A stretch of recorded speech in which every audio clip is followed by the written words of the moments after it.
चलिए जानते हैं देश और दुनिया के सिलेक्टेड काम की और महत्वपूर्ण 50 बड़ी खबरों को सिर्फ 10 मिनट में। पर अभी तक आपने इस वीडियो को लाइक नहीं किया है तो लाइक कर दीजिए। राहुल गांधी केरल के कन्नूर में की रैली। कहा, कांग्रेस और यूडीएफ देश की विविधता को स्वीकार करते हैं। हम विभिन्न भाषाओं, अनगिनत परंपराओं, अलग अलग इतिहास और सबकी अलग अलग अभिव्यक्तियों को स्वीकार करते हैं।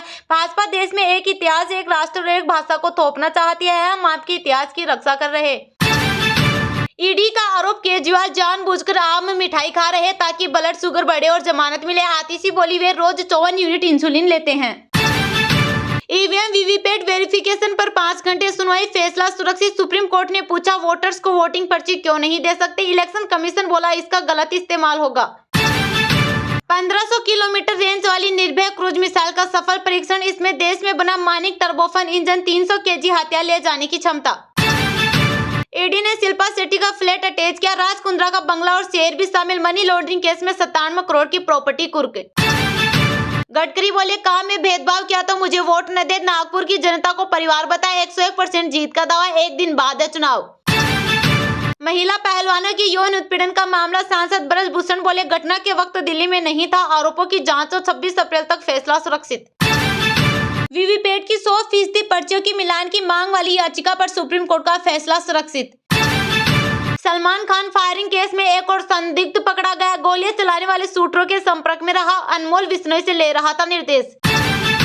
रामनवमी के अवसर पर प्रधानमंत्री नरेंद्र मोदी ने लोकसभा चुनाव लड़ने वाले सभी बीजेपी और एनडीए उम्मीदवारों को व्यक्तिगत रूप से लिखा पत्र। सभी उम्मीदवारों को जीत का विश्वास दिलाया। पीएम ने लिखा, आप सभी जनता के आशीर्वाद से संसद पहुंचेंगे। हमें मिलने वाला एक एक वोट मजबूत सरकार की ओर बढ़ता कदम होगा। मनरेगा मजदूर के बेटे की आईएएस बनने की कहानी। भाई की तैयारी के लिए बहनों ने पुराना मोबाइल खरीदा। मां मजदूरी कर भरती थी फीस।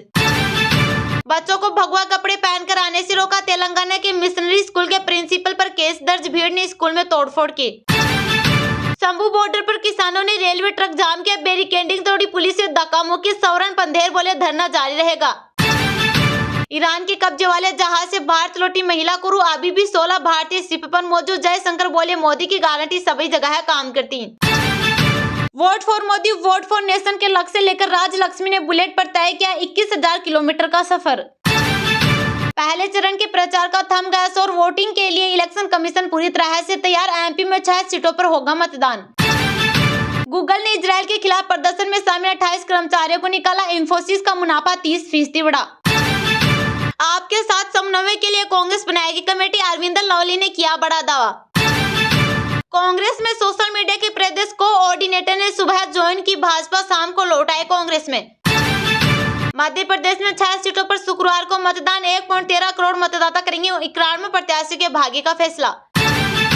भीषण गर्मी का कहर। राज्य सरकार ने स्कूलों में 22 अप्रैल से अनिश्चितकालीन छुट्टियों की घोषणा की। हमारे कार्यकर्ता बब्बर शेर जैसे जनता के बीच जाकर करना होगा ये काम। राहुल गांधी ने कार्यकर्ताओं को दिया गुप्त मंत्र। सिस्टम की बेबसी के चलते रोडवेज बसों में न लग सकी ट्रैकिंग डिवाइस व पैनिक बटन। आईएसआई के पूर्व प्रमुख के खिलाफ सेना ने उच्च स्तरीय जांच कमेटी का किया गठन। पद का दुरुपयोग करने का आरोप है। केजरीवाल को जेल में खतरा। अतीक अहमद का दिया उदाहरण। दिल्ली हाईकोर्ट में याचिका दायर। अमेरिकी विशेषज्ञ एसले ने कहा, कांग्रेस से भाजपा प्रभुत्व वाली व्यवस्था की ओर बढ़ता दिख रहा भारत। 21 राज्यों की 102 सीटों पर वोटिंग कल। 2019 में भाजपा 40, डीएमके 24, कांग्रेस 15 और अन्य ने जीती थी 23 सीटें। पश्चिम बंगाल गवर्नर को रद्द करना पड़ा। कुछ बिहार दौरा। टीएमसी ने चुनाव आयोग से की थी शिकायत। मॉर्गन स्टैनली के अर्थशास्त्रियों ने कहा, आरबीआई की ओर से ब्याज दरों में कटौती के अब आसार नहीं। पीएम ने 10 साल में 70 दौरे किए। मोदी सरकार में मुख्य धारा में शामिल हुआ पूर्वोत्तर। नड्डा ने दावे के पीछे बताई वजह है। प्रिंस हैरी ने आधिकारिक तौर पर ब्रिटेन को कहा अलविदा। अमेरिका को बनाया अपना नया घर। राहुल गांधी केरल के कन्नूर में की रैली। कहा, कांग्रेस और यूडीएफ देश की विविधता को स्वीकार करते हैं। हम विभिन्न भाषाओं, अनगिनत परंपराओं, अलग अलग इतिहास और सबकी अलग अलग अभिव्यक्तियों को स्वीकार करते हैं। भाजपा देश में एक इतिहास, एक राष्ट्र और एक भाषा को थोपना चाहती है। हम आपके इतिहास की रक्षा कर रहे। लोकसभा चुनाव को लेकर देश भर में सरगर्मी बढ़ रही है। राजनीतिक दलों के नेता एक दूसरे पर निशाना साध रहे हैं। इस बीच राहुल गांधी ने भाजपा को आड़े हाथों लेते हुए कहा कि सत्तारूढ़ दल देश के लोगों पर एक इतिहास, एक देश, एक भाषा थोपना चाहता है। उन्होंने कहा कि कांग्रेस इसी से देश के लोगों को बचाना चाहती है। केरल के कन्नौर में लोगों को संबोधित करते हुए राहुल गांधी ने सवाल पूछा कि आखिर कैसे कोई केरल और तमिलनाडु में आकर यह कह सकता है कि यहाँ एक भाषा लागू होने वाली है। उन्होंने कहा कि भाजपा ईडी और सीबीआई को हथियार बनाकर देश के माहौल को बदलना चाहती है। राहुल ने कहा कि कोविड के समय लाखों लोग अस्पतालों में मर रहे थे, ऑक्सीजन नहीं थी, वेंटिलेटर नहीं थे। प्रधानमंत्री कह रहे थे कि थाली बजाओ, अब भी लोग मर रहे हैं। मैं मणिपुर गया और दोनों समुदायों कुकी और मैतेई से मिला, वे एक दूसरे से बात नहीं कर रहे। वहाँ सरकार कह रही है कि हमने नियंत्रण खो दिया है, हमें नहीं पता क्या करना है। प्रधानमंत्री देश के एक राज्य त्रिपुरा का एक दौरा तक नहीं करते, क्या वे वहाँ जाकर लोगों से बात नहीं कर सकते थे? रामनवमी के अवसर पर प्रधानमंत्री नरेंद्र मोदी ने लोकसभा चुनाव लड़ने वाले सभी बीजेपी और एनडीए उम्मीदवारों को व्यक्तिगत रूप से लिखा पत्र, सभी उम्मीदवारों को जीत का विश्वास दिलाया। पीएम ने लिखा, आप सभी जनता के आशीर्वाद से संसद पहुंचेंगे, हमें मिलने वाला एक एक वोट मजबूत सरकार की ओर बढ़ता कदम होगा। पीएम ने आगे लिखा, एक टीम के रूप में हम निर्वाचन क्षेत्र के लोगों और क्षेत्र के कल्याण के लिए कोई कसर नहीं छोड़ेंगे। यह लेटर भाजपा द्वारा किसी निर्वाचन क्षेत्र में हर किसी तक पीएम का संदेश पहुंचाने की कवायद का हिस्सा है। कोयम्बटूर लोकसभा सीट से भाजपा उम्मीदवार कुप्पुस्वामी अन्नामलाई को भेजे लेटर में पीएम लिखते हैं, रामनवमी के शुभ अवसर पर आपको लिखते हुए खुशी हो रही है। मैं आपको अच्छी सरकारी नौकरी छोड़ने और लोगों की सेवा करने के लिए प्रतिबद्ध होने के आपके निर्णय पर आपको बधाई देता हूं।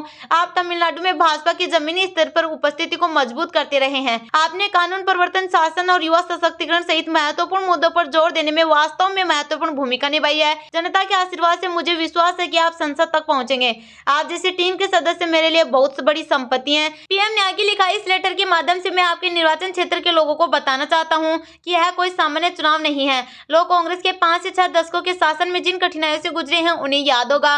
पिछले 10 साल में समाज के हर वर्ग के जीवन की गुणवत्ता में सुधार हुआ है। इनमें से कई परेशानियां दूर हो गई हैं, फिर भी अभी भी बहुत कुछ किया जाना बाकी है और बेहतर जीवन सुनिश्चित करने के हमारे मिशन में यह चुनाव निर्णायक होगा। भारतीय जनता पार्टी के राष्ट्रीय अध्यक्ष जगत प्रकाश नड्डा ने असम के कोकराझाड़, उदालगुड़ी और दुधुनोई में जनसभाओं को किया संबोधित। नड्डा ने कांग्रेस पर भ्रष्टाचार को बढ़ाने और भ्रष्टाचार में लिप्त लोगों को बचाने का लगाया आरोप। मोदी के नेतृत्व में देश और असम में वह अभूतपूर्व विकास कार्यों का किया उल्लेख और साथ ही भ्रष्टाचार और परिवारवाद को लेकर इंडी गठबंधन पर जमकर साधा निशाना। जनसभाओं में नड्डा ने कहा कि जनता का उत्साह और उमंग देखकर यह तय हो गया है कि असम की जनता ने आगामी चुनाव में प्रधानमंत्री नरेंद्र मोदी के नेतृत्व में भारतीय जनता पार्टी की सरकार बनाने का निर्णय ले लिया है। प्रधानमंत्री नरेंद्र मोदी ने देश की राजनीति के चरित्र एवं परिभाषा को बदल दिया है। उन्होंने कहा कि असम के क्षेत्रों में पहले विकास के नाम पर कुछ नहीं था। कुछ समय पूर्व तक कोकराझाड़ सामुदायिक दंगों, आंदोलन और बम के लिए जाना जाता था। अब प्रधानमंत्री नरेंद्र मोदी के सक्षम नेतृत्व और केंद्रीय गृह मंत्री अमित शाह के निर्देशन में 27 फरवरी 2020 में बोडो शांति समझौता स्थापित हुआ और लगभग 1615 लोगों ने आत्मसमर्पण किया। उन्होंने कहा कि प्रमोद बोडो ने सक्रिय भूमिका निभाते हुए इस आंदोलन में अपना समर्थन दिया और कोकराझाड़ में शांति स्थापित करने में महत्वपूर्ण भूमिका निभाई। आज पूरे असम में शांति, सुरक्षा और सुशासन आया है और लोगों का सशक्तिकरण हुआ है। उन्होंने कहा कि मोदी सरकार का मतलब एक सक्रिय, समर्थ और उत्तरदायी सरकार। केंद्र सरकार ने बोडोलैंड के विकास के लिए 1500 करोड़ रुपए आवंटित किए गए। नड्डा ने कांग्रेस पर निशाना साधते हुए कहा कि कांग्रेस ने पूर्वोत्तर की हमेशा उपेक्षा की है। कांग्रेस के शासन में पूर्वोत्तर के राज्यों का विकास सदैव बाधित रहा है। प्रधानमंत्री नरेंद्र मोदी ने लगभग 70 बार पूर्वोत्तर राज्यों का दौरा कर पूर्वोत्तर को मुख्य धारा से जोड़ने का कार्य किया है। भाजपा सरकार ने अरुणाचल प्रदेश और असम के बीच चल रहे सीमा विवाद को भी हल कर दिया गया है। नड्डा ने अरुणाचल प्रदेश में हुए विकास कार्यों का उल्लेख किया। देश में तेज गर्मी का दौर फिर से हो गया शुरू। एमपी, यूपी समेत 9 राज्यों में तापमान 41 डिग्री के पार पहुंचा। गुजरात, महाराष्ट्र में हीट वेव का अलर्ट, हिमाचल और उत्तराखंड में गिरेंगे ओले। देश में तेज गर्मी का दौर फिर से शुरू हो गया है। मध्य प्रदेश, उत्तर प्रदेश, गुजरात, महाराष्ट्र, आंध्र प्रदेश, तेलंगाना, ओडिशा, पश्चिम बंगाल और झारखंड में तापमान 41 डिग्री के पार पहुंच गया है। मंगलवार को आंध्र प्रदेश के नंदियाल में टेम्परेचर सबसे ज्यादा 43 डिग्री रिकॉर्ड किया गया।